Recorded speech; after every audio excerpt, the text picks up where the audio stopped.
Mga automotive, the moment of truth. So dito tayo actual sa sasakyan. Papakita natin sa inyo paano gamitin tong multifunction tester or test probe. Okay? So ito yung pangalawa sa scanner mga automotive. Okay, once mechanic kayo or electrician, so ito yung pinakamagandang gamit mga automotive. Okay? Hindi na kayo mahirapan sa pag-troubleshoot sa mga wirings. Okay? So now i-explain na natin kung paano siya gamitin. Okay? So itong clamp na red is ilagay nyo dyan sa positive. Okay? Tapos itong black is negative. Okay? Connect nyo lang. Okay? So once nyo na-connect nyo na mga automotive, so mag-appear nyo dito sa screen nya sa test probe nyo. See? 12.8 volts yung voltahe ng battery. Okay? Kasi yung battery 12 volts lang something. Okay? So ngayon, ipapakita natin sa iyo isa-isa kung gaano to kaganda gamitin mga automotive. Okay? Ito yung example. Okay?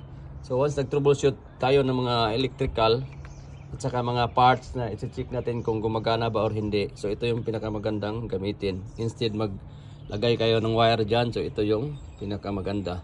At saka very cheap siya mga automotive. Okay? So ngayon, ito yung i-testing natin mga automotive. Yan, dalawang relay kung gumagana siya. So once lumagitik siya mga automotive is siya gumagana, pati itong IMRC mga automotive, intake manifold runner control, check din natin yan. Okay, at saka itong harness dito. Okay, kung paano mag troubleshoot kayo ng mga harness, easy paano nyo malaman yung saan yung positive at saka saan yung negative. Okay, so unang-una dito tayo mag start mga automotive. So ito yung ground na sinasabi ko, ito.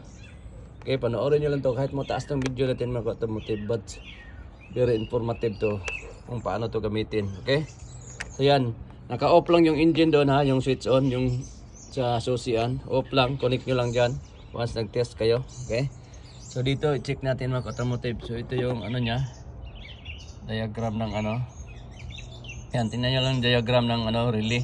So itong isang relay is wala siyang diagram. Okay, at least alam nyo na yan kung saan nyo siya i-connect. Okay, yan, sa mga dyan, mga expert na. But sa mga beginners lang mga automotive kung paano gamitin. So ito, so dito natin siya ilagay mga automotive. Okay, so tingnan nyo yung nya, yung drawing diagram.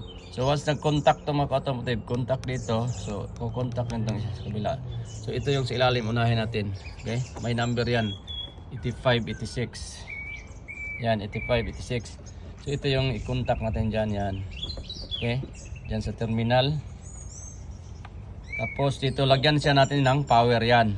Okay, so kita nyo, once lagyan natin siya ng power, yan, mag-detect na yung kulay green, see? Negative pa yan, see? Negative pa yan. Yan, see? Kasi wala pa siyang positive na supply. Okay? So it means ground pa yan lahat. Ground. Okay? So once pinindot na natin tong itong positive na supply, so magkakaroon na siya ng kulay red dyan sa display. Yan, see? Tapos pindutin natin ng positive. Tapos pakinggan nyo, lumagitik yan once goods yung natin, relay. See? Tingnan natin ha. See? Yan, lumagitik. Tapos once pinindot ko, nagkulay red siya. See? Yan, see? Tingnan nyo kung gaano kaganda tong na to, tools na to. See? So it means good yung relay natin. Yan. Yan, that is the first example. See? Yan, so it means positive na yan. See? Yan. So okay tong first test natin, relay. Tapos pangalawang testing mga automotive, ito din relay, kung testing natin yung maliit na relay. Yan, malaking relay, tapos ito yung malaki, maliit. Yan, tingnan lang dyan, hindi siya dyan, magkatapat dyan, so hindi abot siya. Yung isang terminal dyan, tapos isang terminal.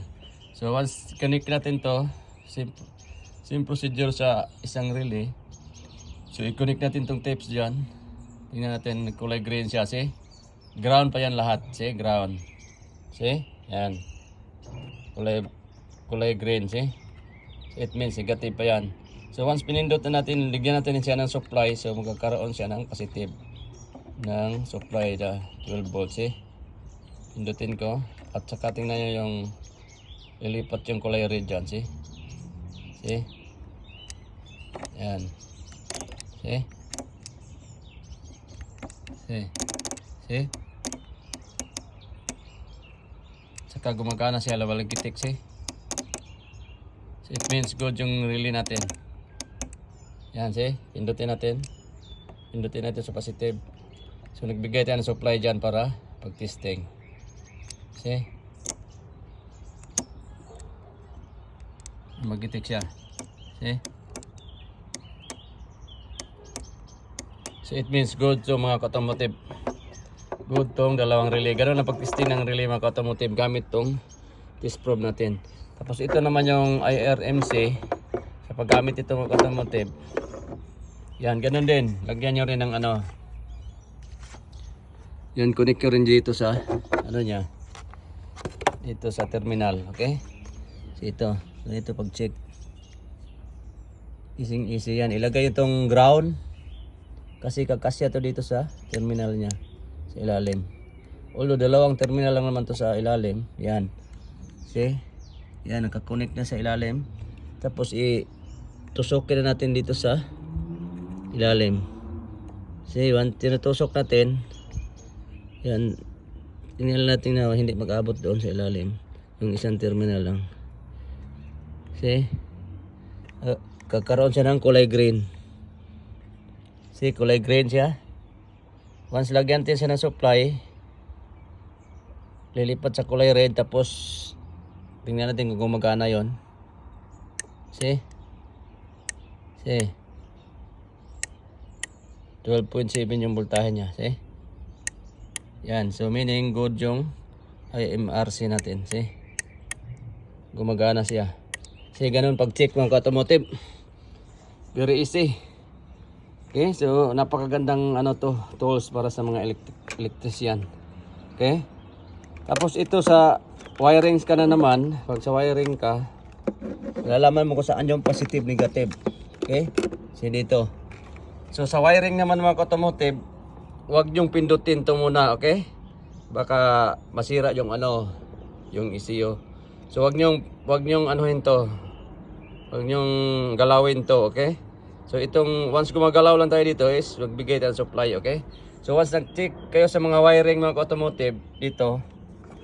So ito, titingnan natin, ground pa yan siya lahat, see? See, ground pa yan. Kulay green, see? Kita nyo? Kulay green. Naging ground pa yan dalawa, see? Yan, see? So ground pa yan lahat, dalawa. Okay, dalawang wire lang yan ha. Diyan siya na manifold, intake manifold switch yan, runner valve, sim dito siya, sim sa valve na to, okay, dito sa air cleaner. So parang intake manifold solenoid din siya, okay. Kita nyo, see, kulay green, dalawang wire, see. Huwag nyo pindutin ha, once nag-check kayo ng mga wirings. So ngayon, switch on natin yung susi para malaman natin kung saan yung positive nito, okay. So dalawang wire lang to. Switch on yung susi, tapos huwag nyo pindutin dito ha. Sige, pakipakita natin sa inyo. Switch on lang muna natin. So yan, naka-switch off yun kanina. So, dalawang green doon sa wire, okay? So, switch on na natin. Switch on lang siya. Huwag nyo ipa-start. Okay? Switch on lang natin. I-check natin kung saan yung positive niya. Okay? So, malalaman natin dito kung saan yung positive. Nagkulay red siya, okay? So, yan. Pindutin nyo lang, okay? Itusok nyo lang dito sa harness kung saan yung positive at saka negative, malalaman nyo agad. So wag nyong galawin to ha, wag nyong bigyan ng supply, baka masunog yung ano, yung ECU. So wag nyong galawin to once nag-check kayo ng mga wiring dyan, okay? Ito yung checking. Iba to siya sa dito, sa pag-check dito. So once nag-check kayo ng mga harness kung gumagana ba, saan yung positive or negative, so ganito pag-check. So wag nyong galawin to and then, yan, tusok nyo dyan kung, yan, see? Naka-switch on siya, so ito yung positive mga automotive, see, kita nyo. Yan, nagkulay red siya, positive, 12.4. Okay, tapos itong sa kabila, tusokin natin, tusok, see. So ito yung negative mga automotive, okay. So nakadirect din to siya sa ECU mga automotive, okay. So ito yung ground niya, okay. Yan, see, kita nyo, green. Tapos ito, positive, yan. So ganun, pag-check sa mga wiring mga automotive kung saan yung positive or negative. Kahit anong wiring dyan. Okay?